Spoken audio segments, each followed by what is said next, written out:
Shalom, Bapak Ibu, Saudara dikasih Tuhan. Sebentar kita akan bersama-sama datang kepada Tuhan, memuji Dia. Kita juga buka hati untuk mendengarkan firman-Nya. Seperti biasa pada hari Kamis kita melakukan persekutuan doa di gereja. Namun karena situasi yang sedang terjadi di bangsa kita, di kota kita, maka pada malam hari ini kita akan melakukan persekutuan doa secara online. Bapak Ibu bisa mengikuti di rumah, menikmati hadirat Tuhan bersama-sama.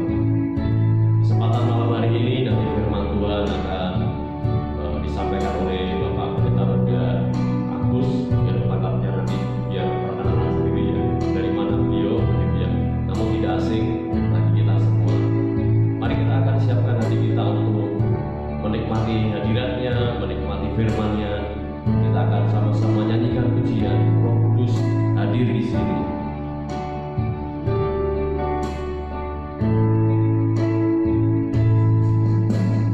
Roh Kudus hadir di sini, mengalir di bait suci. Perkara ajaib terjadi, kuasa mujizat nyata,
setiap jemaat-Mu Tuhan di gereja Setiaki. Kami sambut firman-Mu ya Tuhan, dengan hati yang haus, dengan hati yang terbuka. Urapi hamba-Mu, biarlah hikmat Tuhan turun atas hamba-Mu, sehingga hamba-Mu menyampaikan isian Tuhan kami semua. Di dalam nama Tuhan Yesus Kristus, kami sudah berdoa dan mengucap syukur. Semua yang rindu firman Tuhan katakan sama-sama, amin. Mari kita buka hati kita untuk dengarkan firman Tuhan.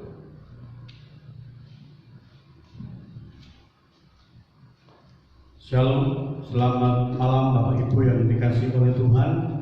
Shalom. Saya sangat bersuka-cita sekali pada malam hari ini ada kesempatan yang diberikan kepada saya, dan saya mengucapkan terima kasih kepada Bapak Gembala Sidang Gereja Isa Al-Masih Sentiaki, Bapak Pendeta Mus, yang sudah memberikan kesempatan saya pada malam hari ini bisa menyampaikan firman Tuhan.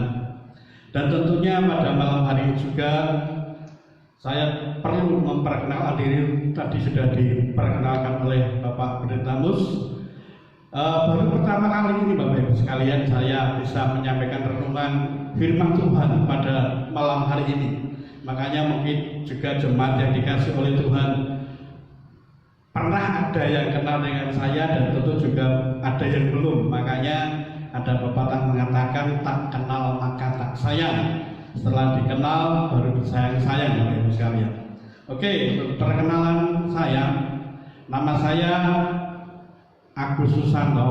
Jadi ditabiskan di Gereja Isa Al-Masih Kalibanteng, Pendeta Muda Andreas Agus Susanto, STH MAG ya.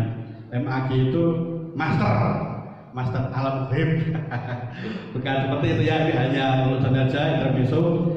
Anak saya 2 dan istri saya 1. Jangan dibalik Bapak Ibu sekalian ya. Anak saya 2, istri 1 ya. Cukup 1 saja, tidak usah tambah-tambah lagi. Dan puji Tuhan pada malam hari ini, sebelum saya berdiri di tempat ini, Bapak Mus memberikan WA melalui WA bahwa saya menyampaikan firman Tuhan dengan sebuah tema tentang doa.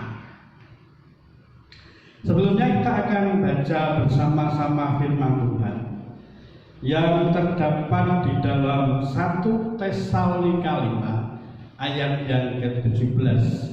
Firman Tuhan ini singkat, padat, dan cepat dihafal.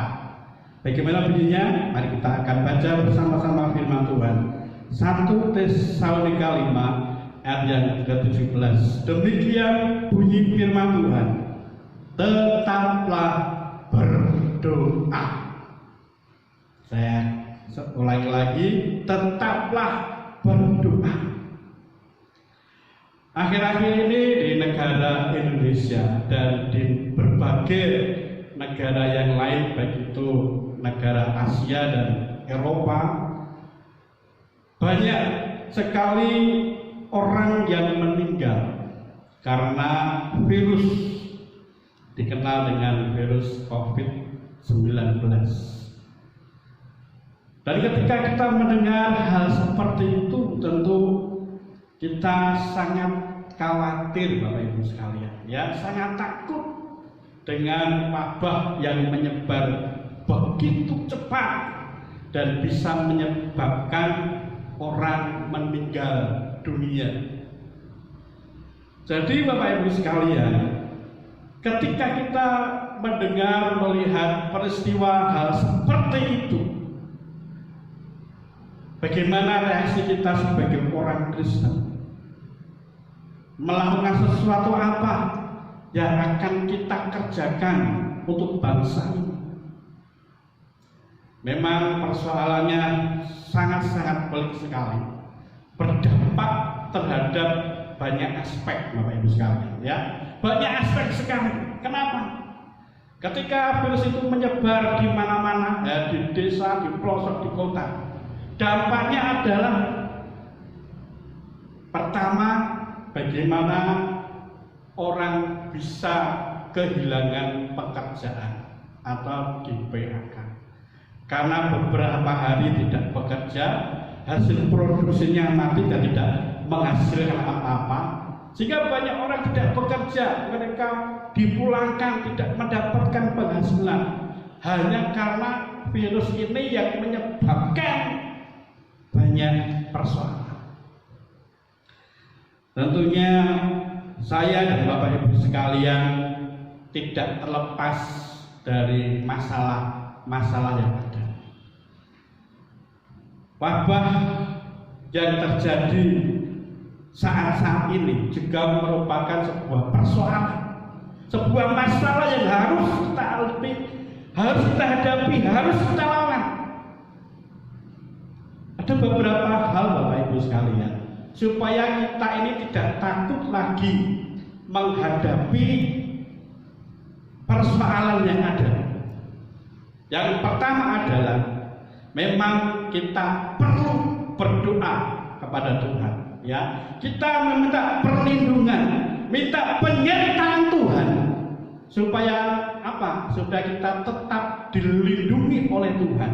Yang pertama adalah kita harus berdoa.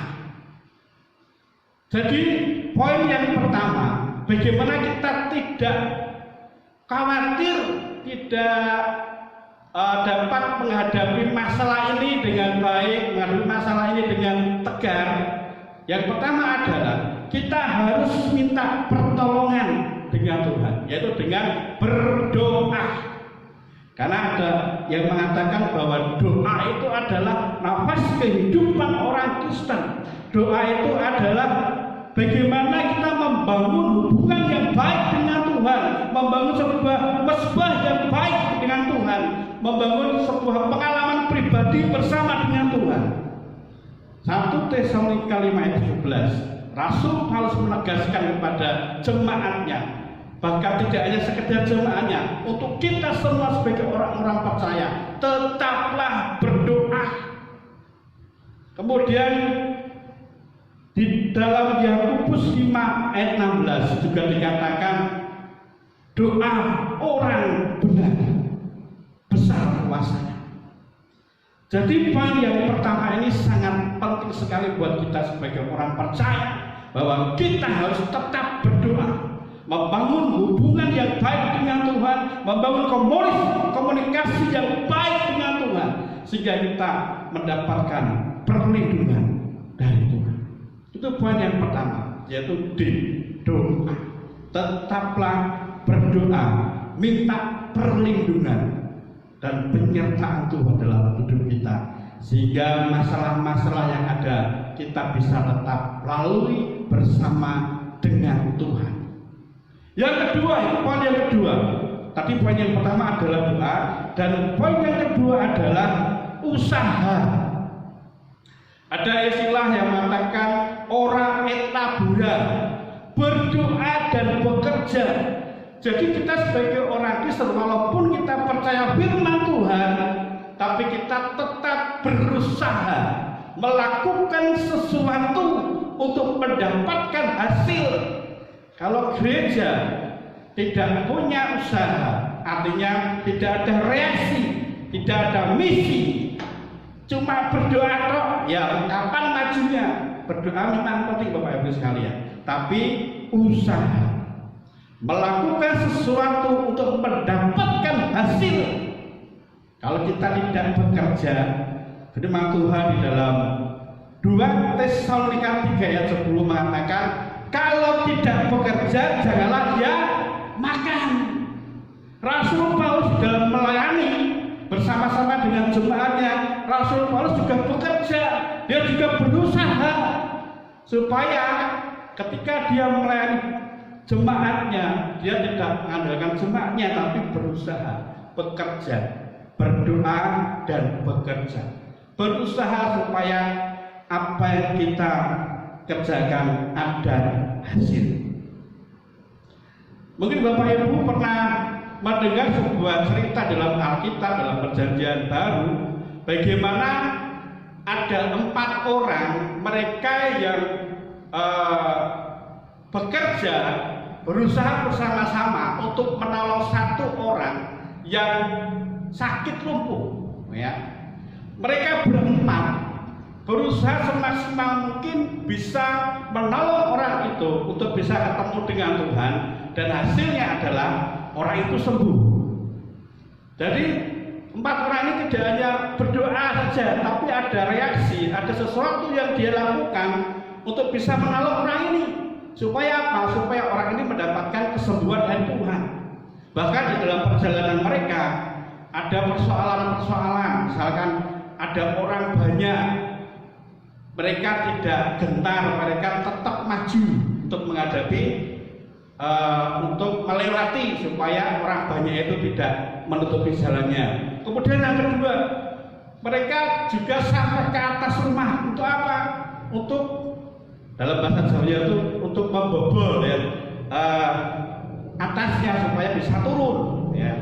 Jadi apa yang mereka lakukan itu berusaha untuk bisa mendapatkan hasil yang sempurna, ketemu dengan Tuhan dan sembuh.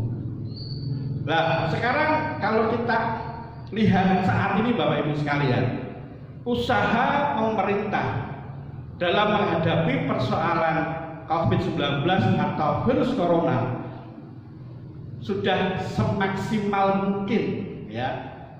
Bahkan pemerintah juga sudah menghimbau, memberikan sebuah aturan supaya rakyat Indonesia ini jangan sampai mengadakan perkumpulan-perkumpulan. Demikian juga perkumpulan-perkumpulan gereja saat ini juga semuanya berhenti total. Pelayanannya hanya memakai live streaming atau pakai video, baik itu di konser, di ibadah umum, bahkan di sekolah minggu dan sebagainya. Mereka tidak berkumpul. Ini anjuran pemerintah. Pemerintah sudah berusaha supaya penyebaran virus ini terputus. Itu usaha pemerintah satu yang sudah diusahakan supaya mereka tidak berkumpul-kumpul ya untuk memutus jaringan penyebaran. Jadi yang pertama adalah doa, yang kedua adalah usaha, yang ketiga adalah iman ya. Kalau kita beriman, kita menyatakan diri kita ini beriman, maka dasar kita yang pertama adalah firman Tuhan. Karena di dalam Roma dikatakan bahwa setiap orang yang beriman adalah firman yang ada di dalam hidupnya. Jadi yang ketiga, apakah iman itu? Ya, kita sudah membaca dalam Ibrani pasal 12 dijelaskan bla bla bla.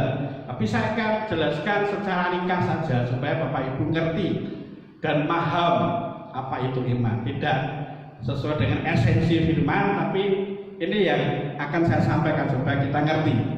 Iman adalah kita percaya akan janji Tuhan. Iman adalah kita percaya akan firman Tuhan.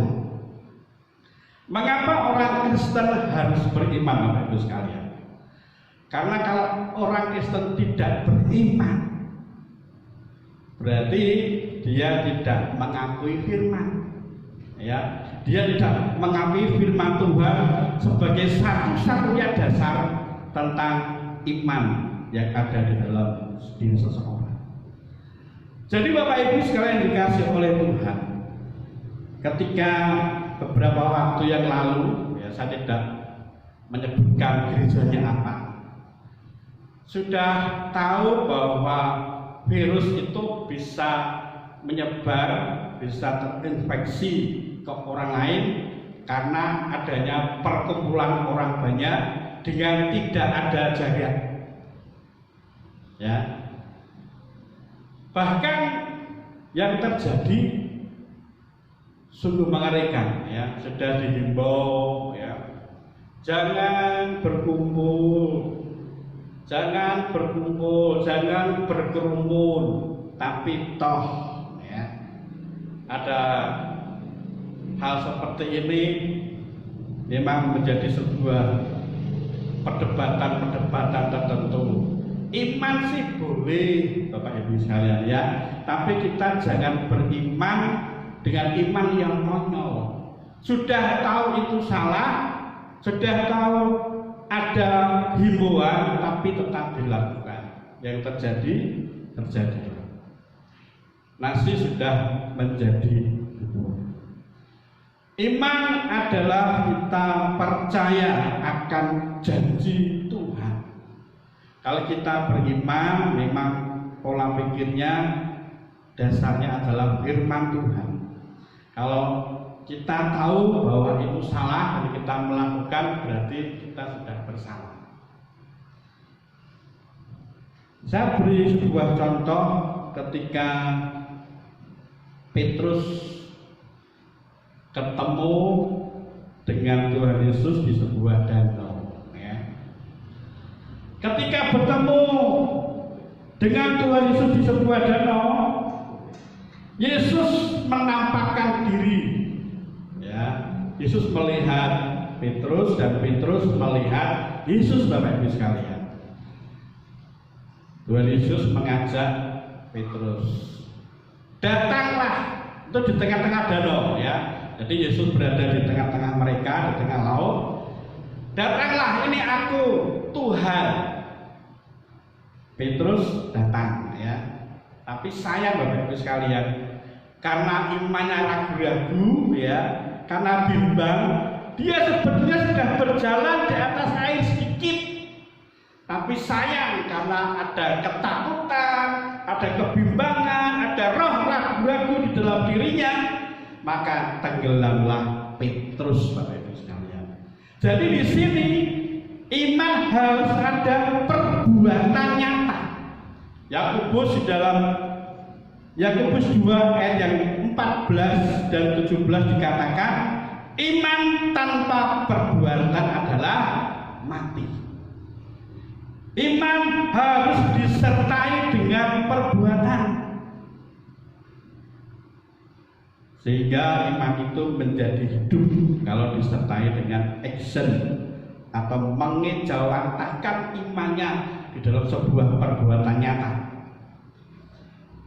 Kemudian yang ketiga, yang keempat, Bapak Ibu sekalian, tadi yang pertama adalah doa, yang kedua usaha, yang ketiga iman, dan yang keempat adalah taat.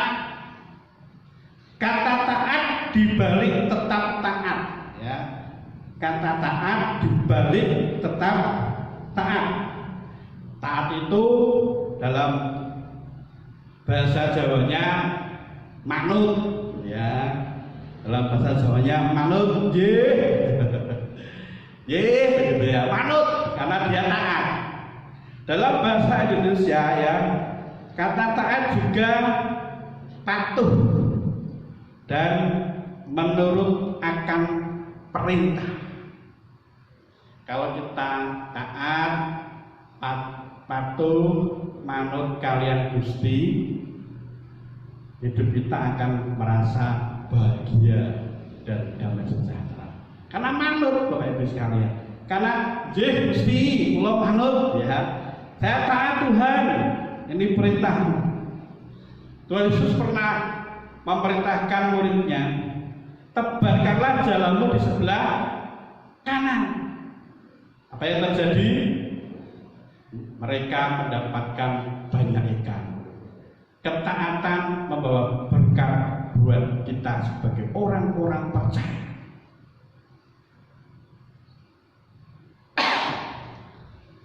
Pemerintah juga memberikan sebuah amanat perintah kepada seluruh rakyat Indonesia, terutama tanggal 5 April yang lalu, 5 April 2020, tanggal 6 Pak ya, tanggal 6, semua masyarakat yang keluar rumah ya, harus memakai masker ya. Mereka yang bekerja, mereka yang pokoknya ada keperluan keluar rumah harus pakai masker. Kemarin saya melihat video ya, lucu Bapak Ibu sekalian ya, di daerah Sumatera ada orang tidak pakai masker disemprot ya sama belangir, sama air. Mereka ketakutan lari, suruh pulang untuk pakai masker. Perintah sederhana harus dilakukan. Kalau mereka tidak melakukan, mereka bisa terkena virus penyebaran COVID-19. Jadi Bapak Ibu sekalian dikasih oleh Tuhan, kalau hidup kita ini mau berhasil dimanapun, bahkan dalam hidup kita harus melakukan ini, ya, doa, usaha, iman, dan taat. Kalau digabung jadi apa Bapak Ibu sekalian? Ya, iman, yang terakhir adalah T. Jadi apa Bapak sekalian? Duit, ya. Ujung-ujungnya duit, tapi ini duit yang positif, yang memberikan kesuksesan buat kita semua. Kita tidak sekedar berdoa, tapi kita berusaha. Usahanya supaya berhasil pakai iman, ya. Iman tanpa perbuatan mati. Maka yang terakhir kita harus taat sama perintah Tuhan. Oh, yang terakhir Bapak Ibu sekalian, ya. Ada hal yang penting yang perlu saya sampaikan pada malam hari tentang taat, ya. Di dalam Matius pasal 22 ayat yang ke-21, bahwa setiap orang Kristen itu harus taat kepada pemerintah, ya. Di sini katakan berikanlah kepada kaisar, ya, pada pemerintah apa yang wajib kamu berikan. Artinya kita sebagai rakyat Indonesia harus tetap patuh dan taat terhadap pemerintah. Untuk saat ini kita harus tetap patuh terhadap pemerintah apa yang sudah dihimbau, ya. Jangan berkumpul, jaga jarak, dalam bahasa kerennya apa bahasa kerennya Bapak Ibu sekarang? Ya, itu, ya. Kemudian kita harus stay at home, berada di rumah, selalu berada di rumah, ya. Dan yang terakhir, memakai masker. Mari kita akan bersama-sama berdoa. Saya akan berdoa untuk Bapak Ibu sekalian jemaat Sentiaki yang dalam perkumpulan, yang mungkin saat ini ada Bapak Ibu sekalian yang maaf kata di PHK dari perusahaan atau tidak mendapatkan pekerjaan sampai saat ini. Mari kita akan berdoa dan kita akan minta pertolongan dan pimpinan daripada Tuhan. Tuhan Yesus, terima kasih pada malam hari ini kami mengucap syukur Tuhan untuk firman-Mu, untuk perlindungan-Mu Tuhan, yang membawa kepada kami bahwa kami perlu Engkau Tuhan, kami perlu Engkau ya Bapa, sehingga apa yang menjadi persoalan kami bisa mengkomunikasikan kepada-Mu ya Tuhan.